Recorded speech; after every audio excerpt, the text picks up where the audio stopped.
سيناريو مرعب. إسرائيل بيقتد لضرب إيران بسلاح نووي إذا لم يستسلم. ده اللي كشفه الصحفي تاكر كارلسون كشف الحقيقة في حلقته القبل الأخيرة مع جنرال المخضرم الضابط السابق في الاستخبارات العسكرية الأمريكية دوغلاس تاكريكون، وبدأوا يتكلموا عن سيناريوهات إنهاء الحرب وسيناريوهات المرحلة المقبلة. والجنرال الأمريكي قال كلام خطير جدا، إنه إسرائيل بيخطط بالفعل ضرب إيران بسلاح تكتيكي نووي، والقنبلة دي هي نووية لكن وزنه أقل من القنبلة اللي استخدمها في الحرب العالمية الثانية ضد اليابان. وأشار الجنرال إنه إسرائيل دار يستخدم القنبلة ده في المنشآت النووية الإيرانية ويمسح بها الأخضر واليابس ويهدد إيران بقنبلة ثانية من أجل الاستسلام. لكن الجنرال قال إنه القرار ده في يد نتنياهو وليس في يد الحكومة الأمريكية، فإنه الحكومة الأمريكية لا يستطيع أن يعمل الكلام زي دي، لكن نتنياهو مجنون وممكن يفعل كل شيء. واللي بيأكد كلام ده إنه الإسرائيل عايز يستخدم السلاح ده تقرير طلعت من الإسرائيل مملوكة لمريم ألدسون، والملقبة بالأرملة الأخطر في العالم، واللي بيتحكم في أقلية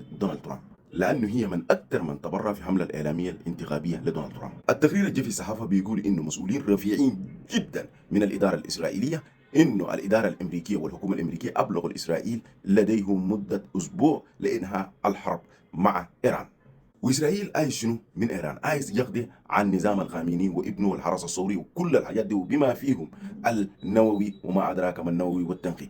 وإسرائيل من الآخر كده دار يغير النظام في الإيران ويجيب نظام تابع له ويقسم الإيران كم قيمة عشان يسهل السيطرة ويخليهم معادين مشغولين فيما بعضهم. هل يقدر يعمل الكلام ده في أسبوع؟ لا طبعا. عشان كده نرجع لكلام بتاع تاكر كارلسون والجنرال الأمريكي دوغلاس ونشوف إنه الكلام اللي قال إنه دارين يضربوا الإيران بحنبلة نوويه تكتيكيه. ده الحقيقه داير يعتل الايران بضربه كبيره جدا، ولو نهى الحرب برضه ما فيش مشكله. ايران كده ملقى عنده قدره على ريتاليات او لا عشان يقوم ايران ثاني من جديد ويلحق اسرائيل، بيكون عايز زمن كبير. تحياتي لكم وما تنسوا المتابعه عشان يجيكم كل جديد.